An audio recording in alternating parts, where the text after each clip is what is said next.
Kaz Kalia, and welcome to the Week 3 edition of the Sounding Off FanDuel video.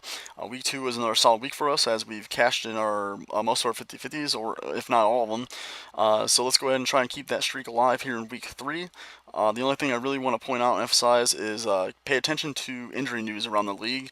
There's a couple guys I'm going to mention in my video and plug into my lineups that do have some minor injury concerns, and we want to be able to pivot quickly off of them in the event that they are ruled out on Sunday, just moments before kickoff. So pay extra attention to the guys I don't plug in my lineup, but I also like and I do mention, just in case you do have to make that quick pivot on Sunday. So let's go ahead and take a look at my favorite plays for Week 3. All right. So like usual, we're going to start here with the quarterback position. At the top this week, we have Patrick Mahomes, who's completely deserving of the highest salaried quarterback.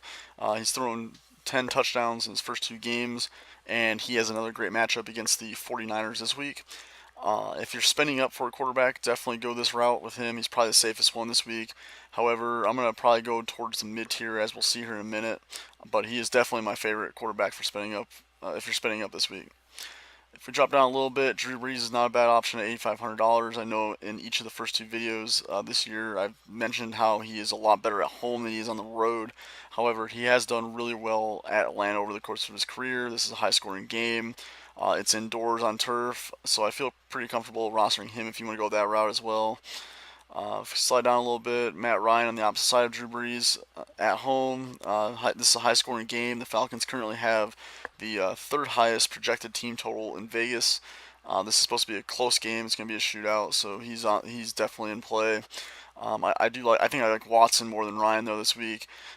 He did bounce back pretty well against the Titans last week in Week 2, compared to his subpar performance in Week 1 against the Patriots. Now he returns home for his first game at home for the 2018 season. He's had over 40 plus rushing yards in each of the first 2 games, so that gives him a solid floor, which we want for cash games. So he's definitely a pretty good option this week. The guy I'm most interested in, though, in this week is Carson Wentz here at $7,400. He is going to play in his first game since tearing his ACL last year. However, he was the number 2 average fantasy quarterback last year in 2017. He averaged 21.8 FanDuel points per week.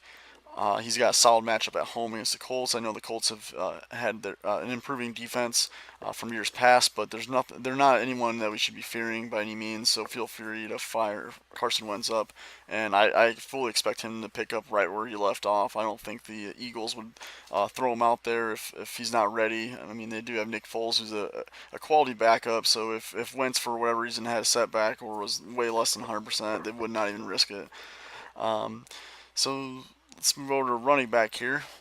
So, kind of contrary to last week's strategy, I don't think we should spend up for multiple running backs this week. I think there's a ton of value at this position.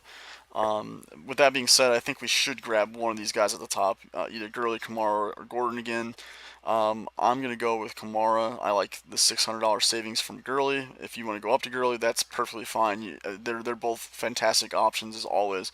Kamara is still without Mark Ingram there in New Orleans. They have a solid matchup, like I said, against the Falcons, who struggle against the run this year. So he's definitely the guy I'm going with if I'm paying up.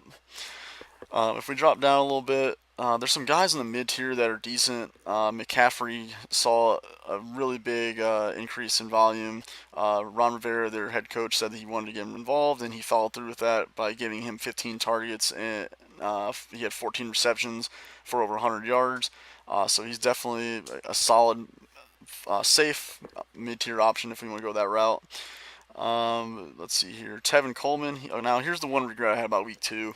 So, after I filmed the Week 2 video, Friday morning they came out and said that Freeman was going to be out, which meant, Coleman was going to get the bulk of the carries. Coleman was really cheap last week, and I almost updated on Facebook the video, or not the video, but made a comment saying switch from Connor to Coleman and then go up from Taylor to another quarterback, but I didn't because I felt that Connor was going to do pretty well, and the Steelers ended up getting in a big hole last week, which caused the Steelers to kind of abandon the run a little bit, and then Coleman had a really good game, so that's a little regret I had about week 2, but I think Coleman's a really good option for week 2 again, sorry, week 3.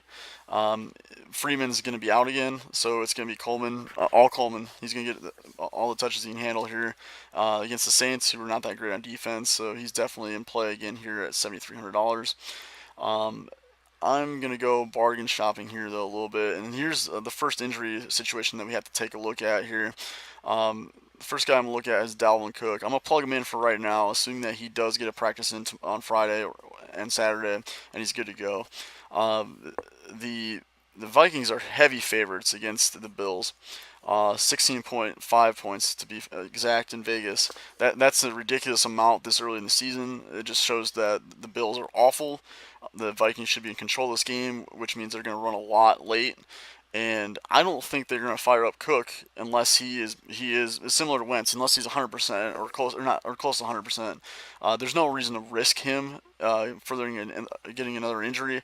So if they say he's going to go, I feel pretty confident that he's going to play for the majority of the game. If he doesn't go, then Latavius Murray is an instant lock and load at running back this week. If Cook's out, then Murray's going to get 20 plus touches, and he is only $5,200. So that's an easy lock and load for that position there. So for the flex position, I'm going to go with another guy that's really cheap and another situation that we have to keep an eye out on for an injury. Not for him, but one of his teammates. Where did he go? Corey Clement. So Jay Ajayi came out of the game last week with a back injury, and Darren Sproles was out. And Corey Clement got most of the work in that backfield. He got more work than Smallwood, and I feel it's going to be the same situation this week. If J.I. does not suit up, he has not practiced this week. I think he's more of a question mark than Cook is in terms of which one's going to go between J.I. and Cook. So we got to keep an eye on that in that situation. If J.I. is out, fire up Clement, lock and load, similar to Latavius Murray. If a J.I. is active, I think Clement still is an okay play without Sproles and a less than 100% of J.I. But if a J.I. is active, you might want to look to go somewhere else, which is fine.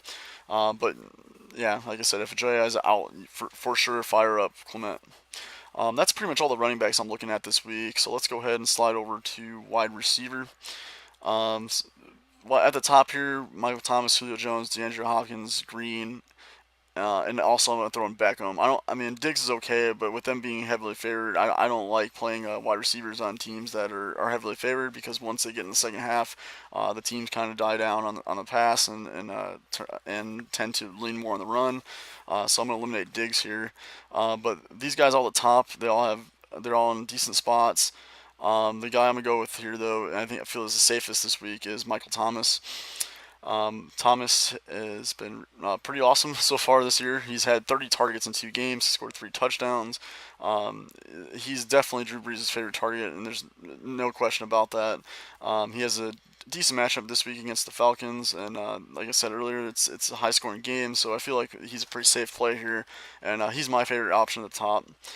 If we drop down a little bit, let's see here. Adams is not a bad option if you have to go that route. For example, if you have to, if Clement if we have to go a different route than Clement, then you can drop down to Adams from Thomas and then go up to someone else. So Devontae Adams is not in play. Let's see here. Another guy I like in the mid-range is T.Y. Hilton. He's another guy I have to keep an eye out in his injury. He's got a quad injury right now, but he's been telling reporters that he's going to be good to go. Assuming he's not lying, and he's active on Sunday. Feel free to fire him up. He's had 11 targets each of the first 2 games. So he's been picking up right where he left off when Andrew Luck was last playing 2 years ago. So he's definitely a good option there at $7,500. If we drop down a little bit more, The mid range, or I guess this is the cheaper end this week. But Aguilar, he was our good guy or a good option for us last week. He came through for us in a big way. With Jeffrey still inactive, he's definitely in play. With Baldwin hurt, Tyler Lockett was Russell Wilson's favorite target on Monday night against the Bears. He ended up scoring a garbage time touchdown late, but I think going forward he's definitely the receiver to use here in Seattle. And I think if he has a couple good weeks, this price is going to jump a little bit. Allen Robinson though is my favorite here at the cheap end, or down here at $6,500. So far through 2 weeks, he seems to have built a pretty good connection with Mitch Trubisky. He had 14 targets and over 100 yards, or not quite, just a little bit under 100 yards on Monday night against Seattle. Um, Patrick Peterson's no longer an elite cornerback. In fact, he's not even projected to shadow Allen Robinson this week. So I think Robinson has a decent matchup, and with the volume he's receiving, he's definitely undervalued here. Undervalued with this price here. That's pretty much all I'm looking at in the wide receivers. We're gonna slide over to now tight end. If you're spending up for a guy, obviously we're not gonna be able to fit a top dollar guy in our lineup here. But if you spend up on a guy like Zach Ertz with Wentz returning, Ertz was second in targets for the Eagles last season, only behind Alshon Jeffrey. And without Jeffrey, you have to figure that Ertz will be Wentz's favorite target.